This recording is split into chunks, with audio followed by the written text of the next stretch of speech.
I used to love charity shops, but ever since the pandemic, they've started to put their prices up, and they just keep going up, and they don't show signs of stopping. And this charity shop love to overcharge for things. They do have some decent deals every now and again, but I mean, look at the state of this. The original price of $150 from CEX is still on there, and they're trying to get £4 for The Division. That game is not worth £4. It's not even worth the £1.50 that CEX tried to charge for it originally. And they had a few other games that were once again just that little bit too overpriced, so I walked away from that one empty-handed, and I tend to from that store. However, today I found something not just in one, but in two charity shops. The first of which is not video game related, but it is my other passion, which is football. And ironically, this was one day before the Champions League final, and it was a Dortmund goalkeeper shirt from, I forget the year, 2020, potentially 2021, £7.50. So for a charity shop, that is, I guess, a little bit marked up, maybe. I don't know. It's not bad, to be fair. £7.50 for a football shirt, if it's genuine, which on this occasion it was, is not bad at all, especially this charity shop, which is one of the most overpriced I think I've ever been to. Then the video game section, move the Ultimate Reggae album out of the way to get to the 360 games, and there were a few there that I always see. I think it was like £6 for Call of Duty, which is about on par with this charity shop, to be fair.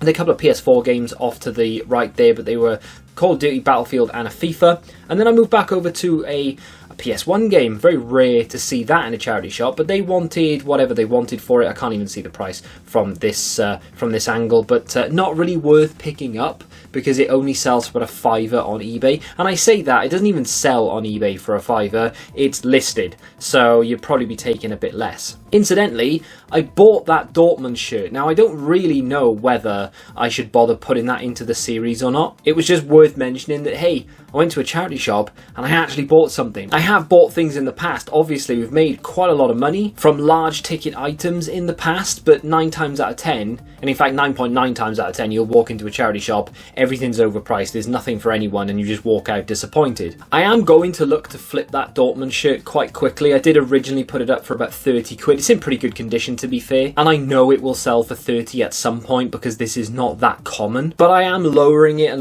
until I get enough interest where I'll just let it sit for a little bit, take an offer possibly. If I can turn £7.50 into £20, I'll take it. So for the purpose of entertainment, let's just see what happens. So I will deduct £7.50 off the balance, and when it sells, I will update you. We're not done there, of course, because there is one more charity shop. This one very rarely comes up with the goods. They're very cheap, to be fair, but they always just have tat. It's just not worth even going in half the time. I spotted a Xbox One game, and it was Rock Band 4. Now, you may notice that that isn't a PAL logo, but you will notice that it was only £1, so it's definitely worth picking up. Now, the question is, how much is this thing worth? As I mentioned, this thing was £1, absolutely worth picking up. If this was the PlayStation 4 version, I'd be looking at double figures, around £12 maybe. As it's the Xbox One version, I'm looking at about £8, which again is not bad considering this was £1. Now, I can trade it in, I think, for a £5. However,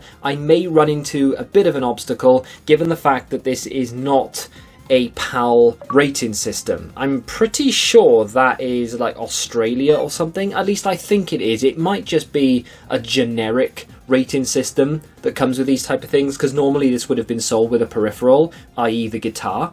Either way, I haven't tried trading this in yet because I know full well I'm going to be met with it just doesn't have the right rating system on it, because I know that one particular member of staff is going to hate me. Don't buy video games in charity shops that often though, so I was really chuffed to find that. And just to show you that it actually is in there. I know you love striving for like targets, so here's one for you. 17. Can we get there within the first 48 days this video is live? And of course, if you haven't subscribed yet, please consider doing that as well. It's free. Before we head off to this weekend's boot sales, I paid a visit to CEX. This was, of course, just after the charity shop visit, so I was on a bit of a high. I was thinking, right, I'm finding things. Could I potentially find what I'm after in here?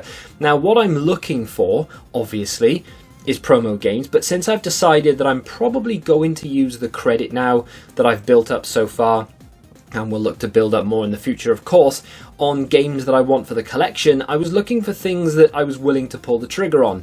Fear is a game that I want. In fact, all 3 of the Fear games, and you could include the Fear files in that as well, I suppose, I do want to add to the collection. But 12 quid for that game, given that I've seen it not recently, but I've seen it in CEX for about like 5-6 quid once upon a time.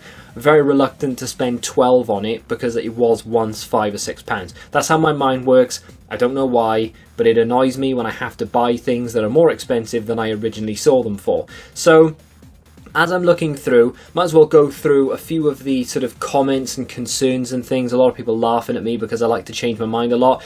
It's just something that happens, to be honest. If I wasn't documenting the whole thing, I probably would have done the exact same thing. I would have changed my mind. So for those of you who don't know, I basically decided I was going to pick up a Series X with the credit that I was building, and that went on for a good month or 2 of me deciding that. We built up however much credit is on screen for you, and then I changed my mind and decided that I'm probably going to use the cash at some point to pick one up. And I do have a few, not leads really, but a few options when it comes to the Series X and where to pick it up. So like 3 doors down from this CEX store is a pawn shop called Regenerate, and they have Series X's in stock that don't have official controllers, but they still have them for about 280, and that's at the moment, and that's before the new one comes out. So when the new one comes out, everyone is pretty much expecting the original with the disc drive to plummet in price briefly before it gets a bit of a resurgence. That's the way that I expect it to happen, given what everyone has sort of said and told me and things, and having really taken it all into consideration, that's probably what will happen. But so 280 quid right now is far cheaper than what CEX charge, and we have the cash. And then of course there's Facebook Marketplace. Yes, there's no guarantee it works, however, quite confident that if I go and pick it up from someone's house, they're not going to sell me a dud, and if they do, I know where they live and I can go back and have a bit of a word. Not that I'm intimidating in the slightest, but I can try my best to look big.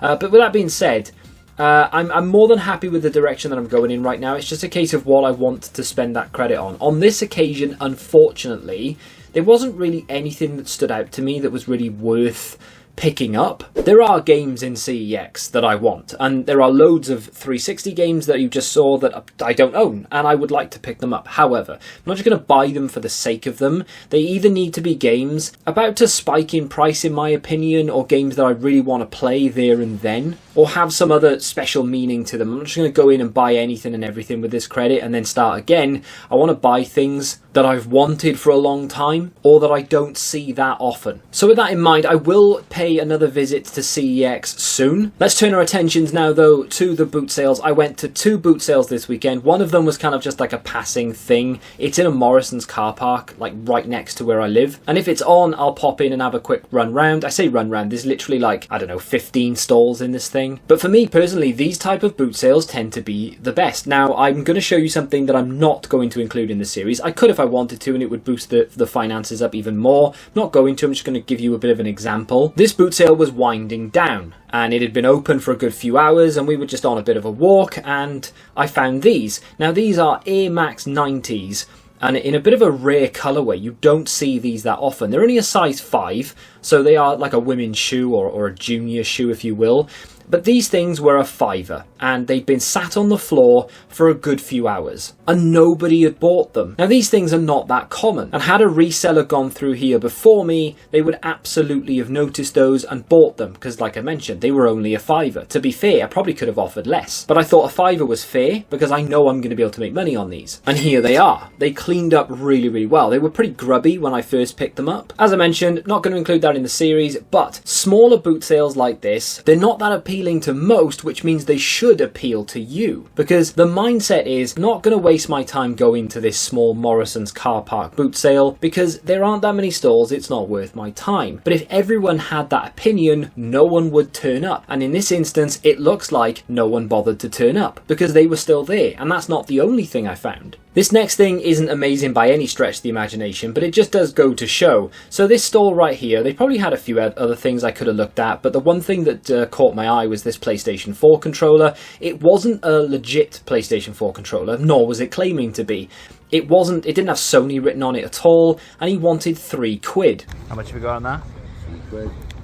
£3 for any PlayStation 4 controller, whether it's genuine or not, so long as it's working, is a bit of a banging price. So I bought it. This thing is brilliant. It's unbelievably clean. It feels new. The wireless works on it. It works wired. The headphone jack works. The charge port works. And when I plugged it in to test it, it has absolutely zero stick drift. For £3, that's banging, because I think I can trade this into CEX. Credit, I think, is £12. That's a bit of a discrepancy. They give you 12 and then they charge 28. Is a bit mental. How much could I sell it for? I don't really know. I haven't looked up. Just a bog standard third-party controller. Probably about £12 if I'm honest. So there is every reason to want to try and trade this and just get £12 credit. That's a £9 sort of trade profit, if you will. This is a different boot sale. This is my Saturday. I hate this one with a passion. There's too many people. Actually gets on my nerves now. It's a bit stressful to go to this, and I'm actually tempted to not bother from now on. And what I mean by stressful is I do this for fun, right? And yeah, okay, I like to make money and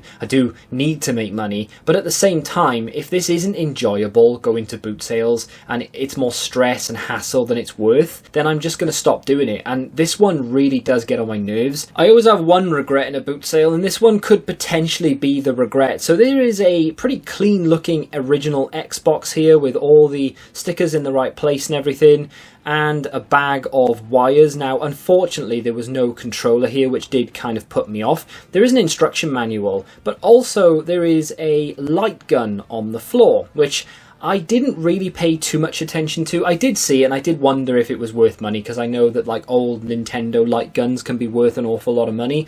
I asked how much. She said, I want £40. Now, I was unaware of how much original Xbox consoles have gone up in recent times. I was under the impression that they were still sort of 25, £30 with a controller. They've gone up to around 45, £50. That light gun is probably worth more than £40 by itself. There is one on eBay right now, which is around 80. Now, granted, that is boxed and in very good condition, and these things are not that common. I would imagine I'd probably be able to get about 40 or £50 for that light gun by itself, providing of course that it works, or I could have kept it for myself. What I should have done was filmed what I filmed and then kept my hand on it so that I'm the one that's interested. I'm the one that's looking at this. This is mine. I should have then closed the camera, gone on eBay and just had a quick scan, because the information that I've just found out about the light gun and the console and the prices and everything took me around 2 minutes to research. It would not have been that difficult for me to do that, and it comes down to just me being lazy. If I know it's worth money, that's convenient. I will offer however much I think it's worth, or less than it's worth, so that I can flip it or trade it or whatever. If I don't know and I think now that's overpriced, I won't even bother looking it up, which is stupid, because I've proved it time and time again, and on this occasion I've proved it once more. Just because you think something isn't worth money doesn't necessarily mean it's not. That light gun alone was probably worth £40. So to get an Xbox with all the wires on top of it, probably worth shooting an offer there, and that is something that I'm not necessarily regretting, but something that I definitely should have maybe shot £30 on. But you live and learn, and now I know for next time. Then we come to the first pickup of this boot sale, and it was interesting because there were quite a few things here that I wanted,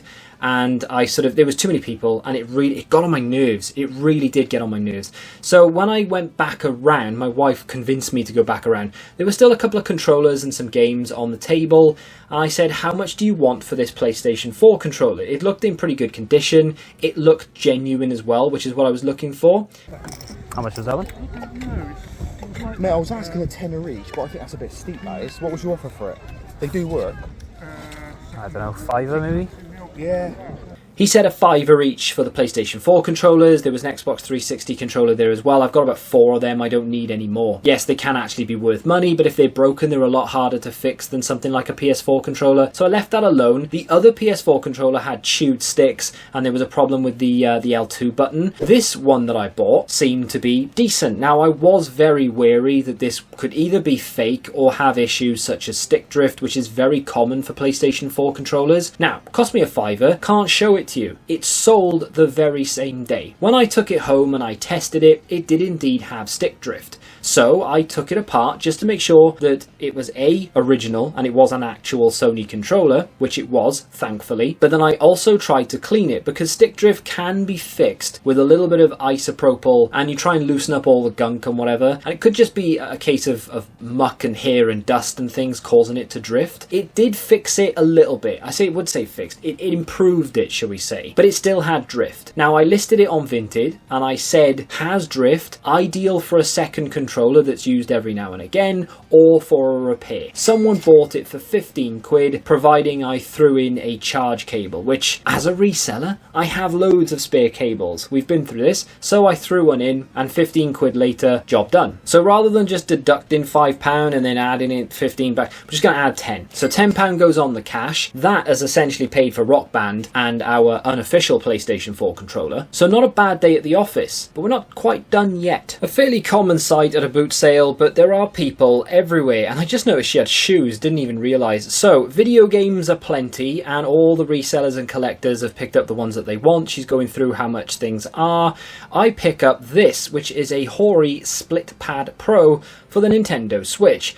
No one else looked at this, no one else picked it up because everyone's interested in games. So when it comes to things like this, you have to think outside the box. Yes, everyone's going after the games, but I would imagine anyway, all the good games are gone because all the collectors and resellers have got there before me. So have to think outside the box. Looked at these. I knew that they were worth around 25-30 quid because I'd looked at them before for my Switch, because the Switch is a little bit too small for my hands. So I thought, well, if I get this, bit chunky and it'll fit my hands a bit better. So I looked at them, and after a very long wait, I asked how much, and she said 5 quid. So I thought, well, that's gotta be worth picking it up. It's very unlikely that they're not working because they don't have any like internal batteries or anything. These things literally just clip onto the side of the Switch and it works. There's no internal batteries, they're not wireless or anything. I was half tempted to keep them because, as I mentioned, I've wanted them for a long time. But at the moment anyway, I'm kind of happy to let them go. They do have a few marks on them and I'm looking to get about 15 quid out of it. Basically the same as that PS4 controller. If I can flip them for 15, I've got £10 profit out of it and I'm happy. There were a couple of games there. She had all the discs in the car, so you'd have had to sort of asked how much. She had a list. I'm guessing she was selling for her son or something, and then she'd have to get the disc, and there were loads of other people there, and it proper stressed me out, to be fair. It took me ages to find out how much they were worth. I cut that clip down substantially. I was there for a good 6 or 7 minutes, just stood there waiting my turn, and I say my turn, it was all a bit of a free-for-all. People come in and they start shouting. You've got to be rude in a boot sale, otherwise you'll never get anywhere. And I don't like being rude, so I never tend to get anywhere. So I was just waiting for the opportune moment to say, how much do you want for these? Without trying to stress her out, because you could see she was getting flustered. So anyway, I'm going to deduct £5 once again off the total cash balance, and now we have quite a lot of things to play with. Remember that Bubba Gump hat I bought off a subscriber in a boot sale, I think last week? Well, that went on eBay for $9.95 plus postage, and I actually shipped that off a couple of days ago. It didn't even sell to a subscriber, it's just some random guy who said he was going to a 90s convention or something. So we can add around 8 quid back onto the overall cash balance in this series once again, and that gives us the amount that we're on. The credit is the exact same because I haven't actually bought anything, and now that we have as much cash as we do, I am tempted just to take the PlayStation 4 controller and Rock Band into CEX and just see what they'll give me, if anything. If they don't give me what I'm happy with, then I can always just go take them home and sell them on eBay or something. And I'm sure these will sell for 15. There's been a lot of interest in these on Vinted right now, so we'll see if they go or not. If not, I mean, I might keep them. I doubt it, but I might. Here's a question for you. Do you find boot sales enjoyable, or do you find them stressful? I'll be back with another update, maybe a little rummage around CEX very, very soon. If you'd like to check out another video in the series, you can click here, and until the next time, goodbye.